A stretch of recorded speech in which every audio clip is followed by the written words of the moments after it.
Tengan todos muy buenos días. En esta ocasión vamos a ver el video que resultó elegido en la publicación anterior de la pestaña de comunidad, sugerido por el suscriptor general X60. En este video hablaremos más que nada de las influencias que tuvo la Marina Imperial Alemana en la Kriegsmarine o la Marina de Guerra Alemana durante la Segunda Guerra Mundial. Personalmente decidí centrarme un poco más en qué tanto se reutilizó de los conceptos más antiguos para la construcción de los barcos más modernos. Una vez aclarado eso, pónganse cómodos y acompáñenme a ver qué tan modernos eran los barcos alemanes de la Segunda Guerra Mundial. El primer buque de guerra importante construido por la que en ese entonces era llamada Kriegsmarine fue el crucero ligero Endem. Debido a las limitaciones se suponía que este no debía desplazar más de 6.000 toneladas. Fue encargado para reemplazar al viejo crucero Niobe.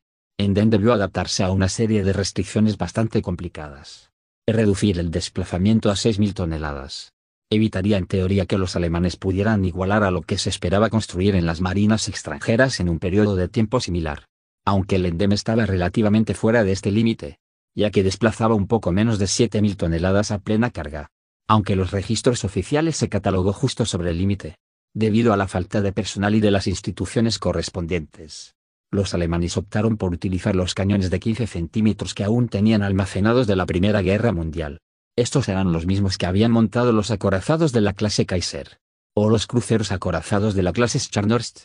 La elevación de los cañones permitió un rango máximo de poco más de 17,5 kilómetros. También se le equipó con 3 cañones de 88 milímetros y 4 tubos lanzatorpedos de 450 milímetros. Endem es uno de los buques de los cuales pude conseguir la afirmación de que se basó en gran medida en un diseño de la Primera Guerra Mundial, siendo específicamente de los cruceros de clase Königsberg, específicamente del crucero Karl Kluse. Anteriormente mencioné que el desplazamiento de Endem estaba fuera de los límites del Tratado de Versalles. Aunque un dato curioso, mientras estaba en construcción, los alemanes optaron por utilizar la definición de desplazamiento estándar, estipulada en el Tratado Naval de Washington, lo cual técnicamente hizo que el crucero Endem estuviera permitido y fuera totalmente ilegal. Los buques blindados, posteriormente clasificados como cruceros pesados, son quizás los buques de guerra más famosos construidos durante este periodo de tiempo, referidos en algunas ocasiones como acorazados de bolsillo. La clase Deutschland son buques que difícilmente pueden confundirse con alguna otra clase.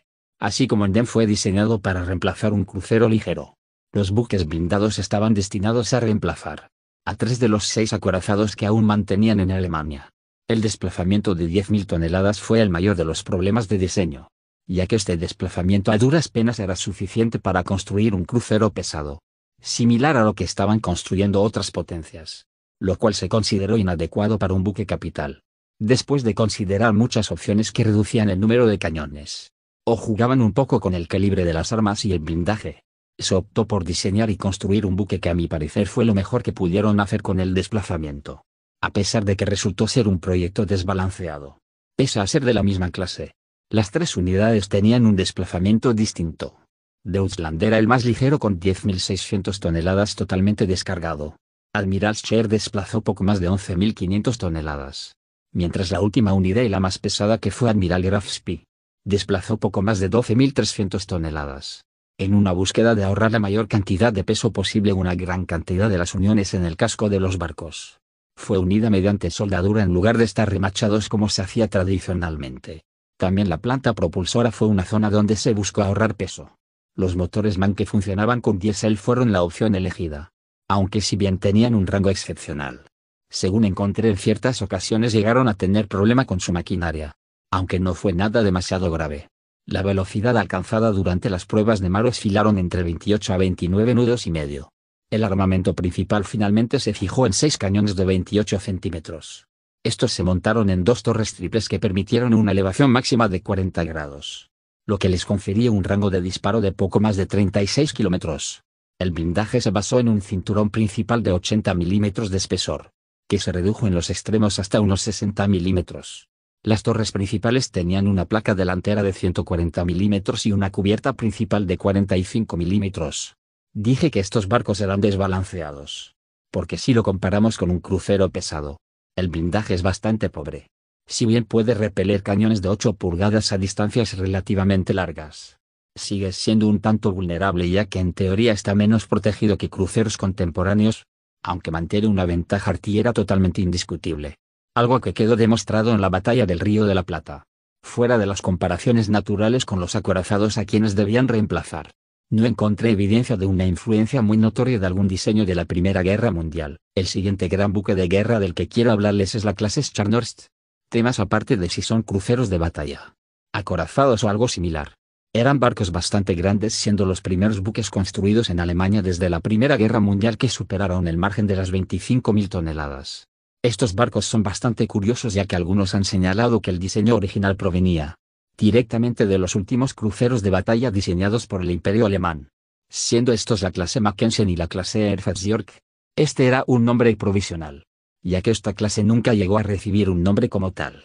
Hay bastantes similitudes entre ambos buques, en específico con los York, que a grandes rasgos eran un Mackensen sobrecrecido, como una alta velocidad, un blindaje bastante decente diseñado para resistir cañones propios de un acorazado. Pero esto es únicamente en líneas generales. Como tal, la clase Scharnhorst, o mejor dicho lo que esta terminó siendo, durante la mesa de diseño, es más parecido a un aumento en la escala de los buques blindados, ya que como tal fue la base del diseño de Scharnhorst.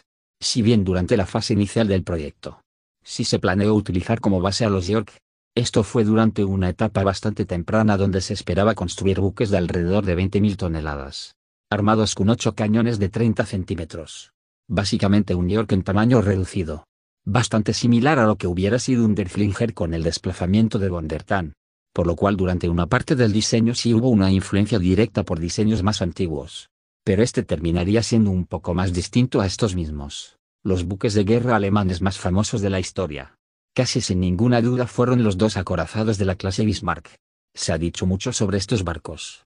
Uno de los mitos más comunes es que eran diseños aumentados de la Primera Guerra Mundial, específicamente sobre la clase Bayern, ya que se tiene una línea general bastante similar, un blindaje bastante grueso, dispuesto en lo que se conoce coloquialmente como espalda de tortuga, 4 torres dobles de 38 centímetros, y algunos cañones de 15 centímetros a modo de batería secundaria.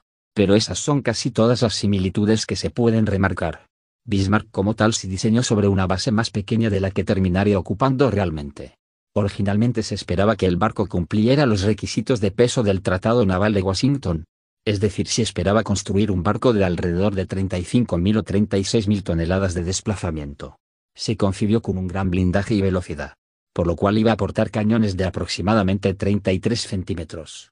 Planes que se siguieron desarrollando durante algún tiempo, hasta que comenzó una poco mencionada carrera naval entre la Armada italiana y la Armada francesa, esta última siendo uno de los enemigos más posibles de Alemania.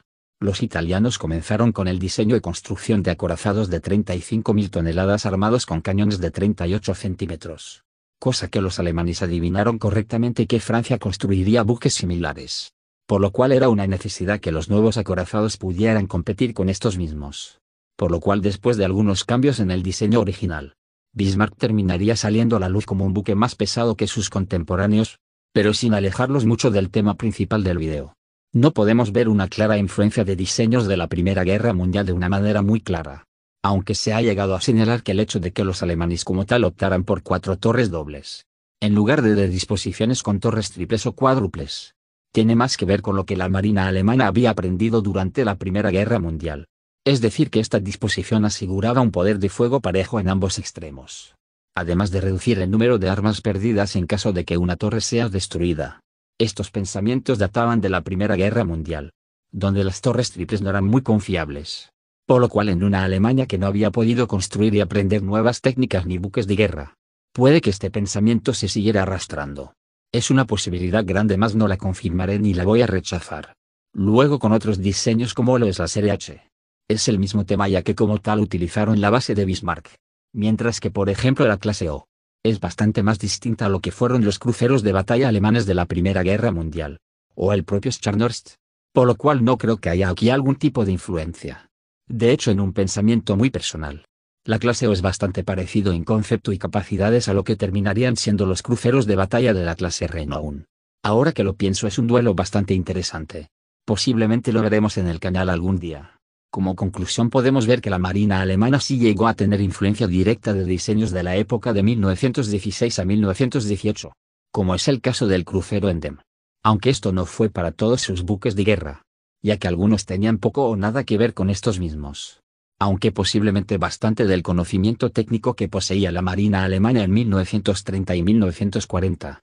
No había cambiado mucho del que se poseía décadas antes, ya que a diferencia de la Marina británica, la estadounidense o la japonesa, los alemanes no habían podido seguir construyendo y desarrollando proyectos muy grandes, que hubieran permitido que, por ejemplo, para 1935-1936, Alemania hubiera podido disponer de torres triples funcionales y aceptables, para que, por ejemplo, Bismarck hubiera montado 9 cañones de 38 centímetros en una disposición similar a la que abundaba en dicha época, es decir, 2 torres triples delante y una atrás, dando un total de 9 armas. Aunque eso es difícil de saber, es como algo cercano a la evolución especulativa.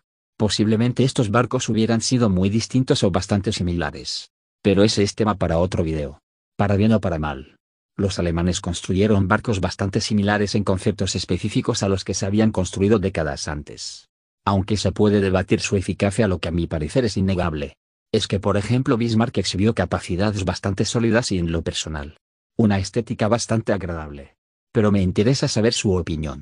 ¿Cómo calificaría en el desempeño de los buques alemanes? ¿Eran naves excelentes, mediocres o sencillamente aceptables? Los leo en comentarios. Sin querer expandirme mucho más aquí, me despido y les deseo feliz día.